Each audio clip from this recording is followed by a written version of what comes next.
and welcome to week 19 of a year of wisdom.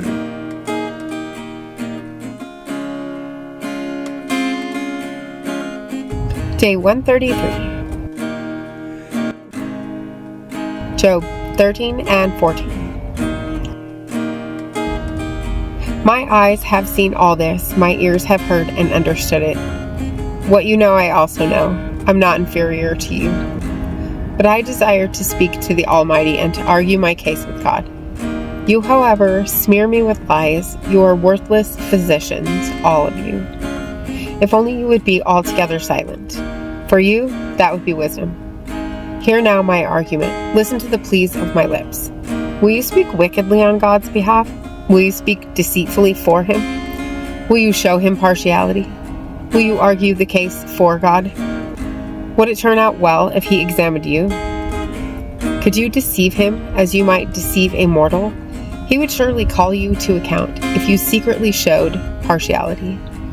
Would not splendor terrify you? Would not the dread of him fall on you? Your maxims are proverbs of ashes. Your defenses are defenses of clay. Keep silent and let me speak. Then let come to me what may. Why do I put myself in jeopardy and take my life in my hands? Though he slay me, yet will I hope in him.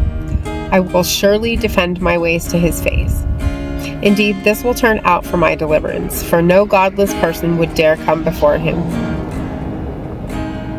Listen carefully to what I say.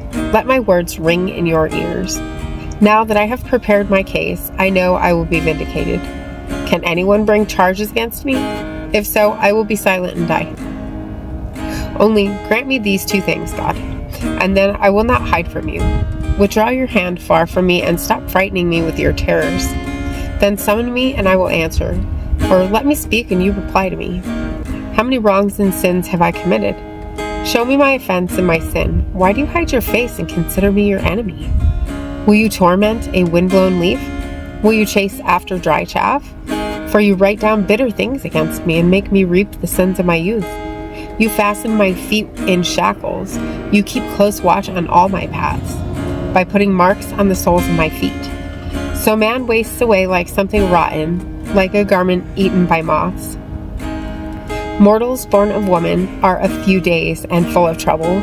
They spring up like flowers and wither away. Like fleeting shadows, they do not endure. Do you fix your eye on them?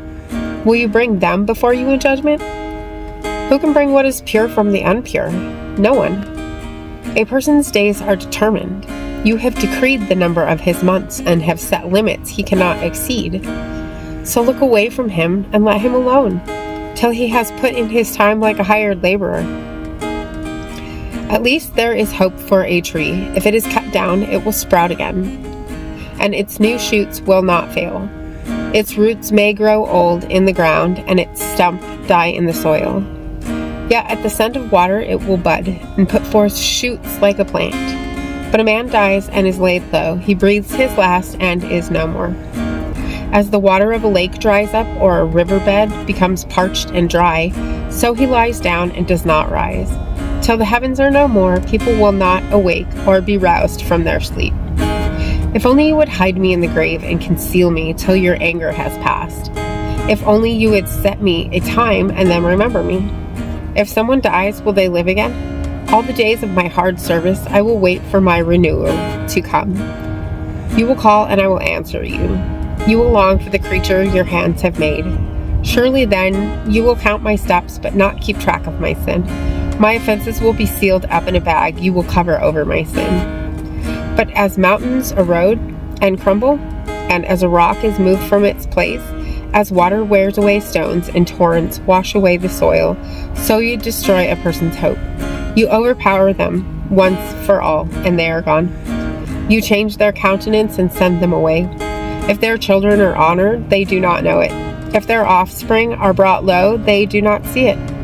They feel but the pain of their own bodies and mourn only for themselves. Proverbs 13. A wise son heeds his father's instruction, but a mocker does not respond to rebukes. From the fruit of their lips people enjoy good things, but the unfaithful have an appetite for violence. Those who guard their lips preserve their lives, but those who speak rashly will come to ruin.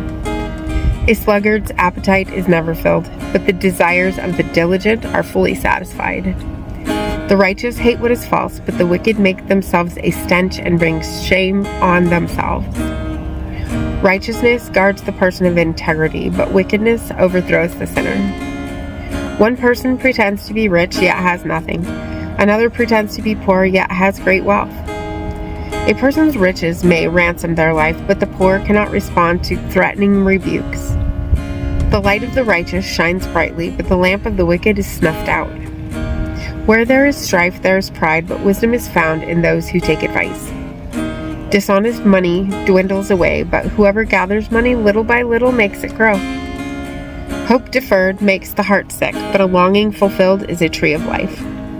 Whoever scorns instruction will pay for it, but whoever respects a command is rewarded. The teaching of the wise is a fountain of life, turning a person from the snares of death.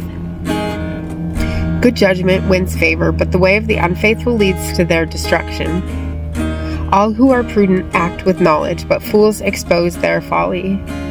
A wicked messenger falls into trouble, but a trustworthy envoy brings healing. Whoever disregards discipline comes to poverty and shame, but whoever heeds correction is honored. A longing fulfilled is sweet to the soul, but fools detest turning from evil. Walk with the wise and become wise, for a companion of fools suffers harm. Trouble pursues the sinner, but the righteous are rewarded with good things. A good person leaves an inheritance for their children's children, but a sinner's wealth is stored up for the righteous. An unplowed field produces food for the poor, but injustice sweeps it away.